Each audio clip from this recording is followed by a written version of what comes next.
Welcome to episode 15, Boomer Guitar Sessions.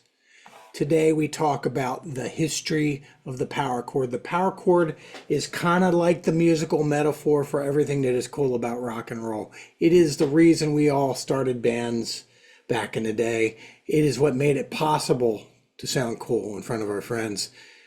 We're going to talk about it. So what we're going to 4 or 5 different key figures in power chording history. One we've already talked about, we're not going to spend too much time on, but then we're going to go through some of the other players in this history in just the first 10 years.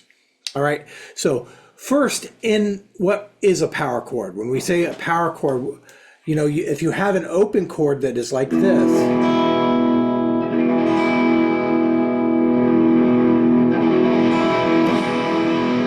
the power chord is going to be just the bottom part of that.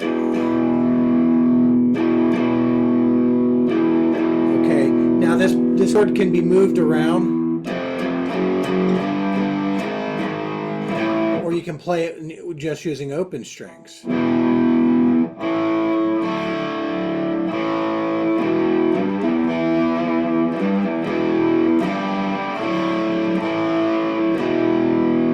So by moving it around, that's what we're going to talk about today. Where did it come from?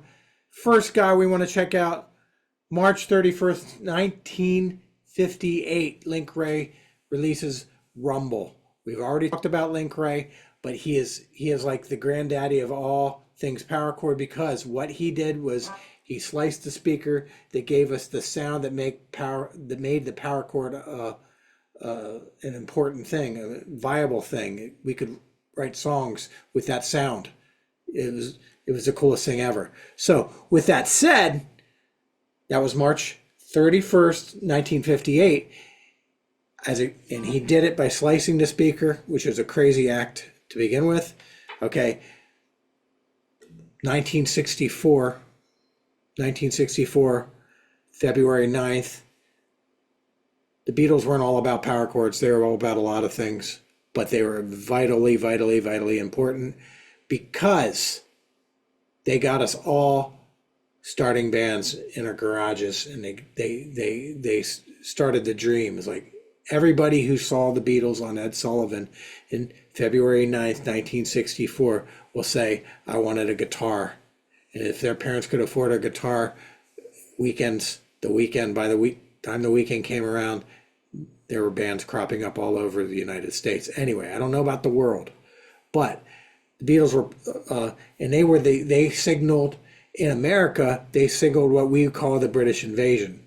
British invasion, this gave us our second generation of rock and roll in America. So 1964 has another important date, August 4th. August 4th, the Kinks and Dave and Ray Davies, they released You Really Got Me.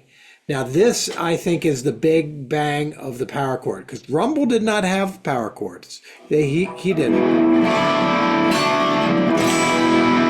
He was full-voiced chords, but they were distorted. With Dave Davies did the same thing that he heard Link Wray did. He was copying, sliced the speaker, and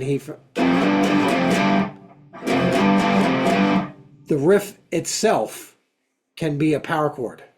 That is what Dave Davies gave us, or Ray Davies, probably a combination. Okay, both brothers in the band. The Kinks, You Really Got Me. It was their third single. From what I hear, it was the last ditch effort that their record label, they were going to give up on them, because they did cover tunes before that, and this was their first single, I think, on their own. But it changed everything. That sound, that made the movable power chord a thing we can write songs with. Okay, we can write riffs with. We can sing the power chord. Da, da, da, da, da. That's the thing you can't do with a lot of other chords. Can't really sing a chord. You can't, like a C chord. You can't sing that, but a power chord you can. So with that said, Dave Davies, and we honorable mention,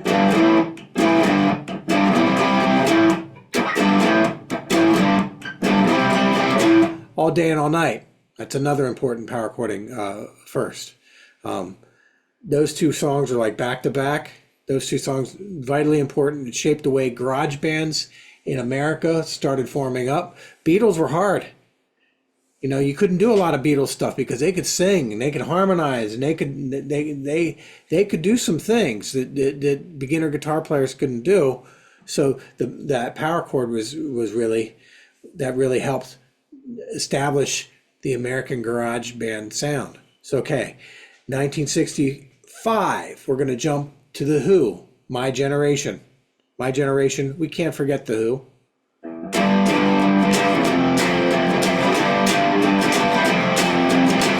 It was also the first rock bass solo of note that I can think of. If anyone knows differently, then you can write it, tell me. So that is a Pete Townsend, and he would go on. I Can See for Miles. He's trying to write the loudest, most raucous song ever. That was a power chording milestone. But the first My Generation, that's a standard in power chording. It's a standard in power chording. It was a year and some months afterwards, after You Really Got Me. But with that said, the next, now this is not just for power chords, but sound in general. We would be remiss if we didn't talk a little bit about Eric Clapton. Eric Clapton, he was one of the first guys in England to get the Marshall. Okay, so and he would play.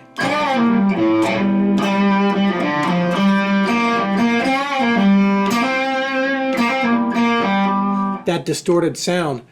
Prior to Eric Clapton listening to all these Texas blues and Chicago blues guys and emulating what he heard and throwing that into that Marshall combo amplifier and John Mayall and the Blues Breakers, those albums, while not power chordy, they were absolutely inspirational to so many people, and it changed the way English guitar was to sound. It's like after Clapton, in he calls it woman tone sound.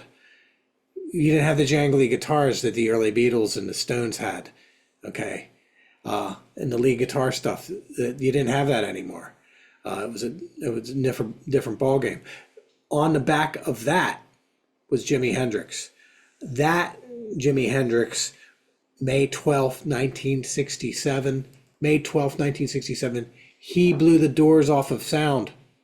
He didn't just do power chords, okay? He did all kinds of chords, okay? But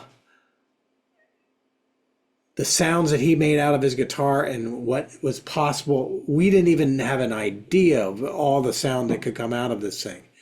That he came about at the right time when the Marshall amplifier was being invented, and his Fender guitar and technology meets talent and the media and all that kind of stuff came about the right time when he made it to England. Everybody famous was in the audience, and he was famous overnight. Everybody idolized him. All right, so Are You Experienced was released in May 12th, 1967. Again, Hendrix is not just a power chording guy, but he is a sonic guitar player. Like all kinds of sounds beautiful sounds, majestic sounds, nasty sounds. He made his guitar talk like before Steve Vai ever did it. Anyway, last guitar hero. Now this guy, he took tragedy and he made it into triumph. When I say that, Tony Iommi, the day before he was set to go out on tour, last day of his job, he put his hand in a press, and then the thing went down. He pulled his hand out, and he was missing these two fingers. Like they cut it off like halfway, and he thought his career was over. So what the guy, I think it was the boss of him, did is he brought in a Django Reinhardt album.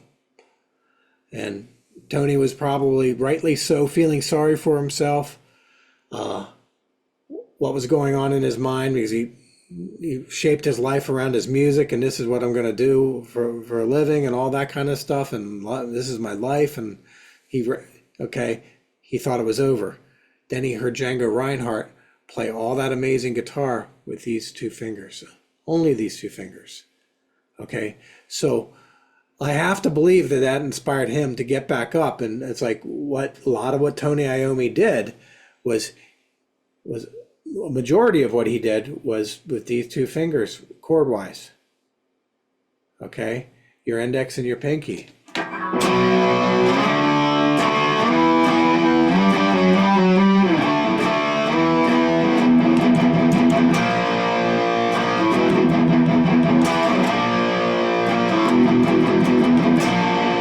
He's gone on, like he is the birth of heavy metal.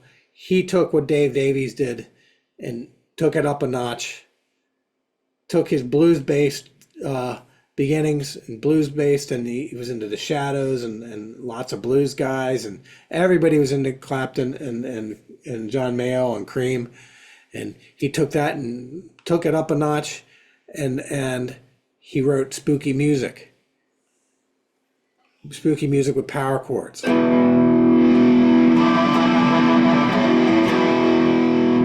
Things that could be played with those two fingers, because in the early days he wasn't playing much with these two fingers at all. Okay, he found a way to do it. So with that said, Tony Iommi, birth of heavy metal. These days I'm finding more and more people discovering like doom metal, and they say that Tony Iommi was the originator of doom metal, and this is and I guess he is. He's the originator of doom metal, but so much more than that. That was a part of what he did with Sabbath. If you listen to songs like Into the Void and that kind of stuff, that was doom. That was doom. Black Sabbath. That was a doom metal like benchmark. He is the innovator. So all of these things, what we've learned with power chords is we can take a song and we can write a song based on a power chord riff. Okay? Those are just chords together. Chords normally weren't thought of as being riffs until the power chord.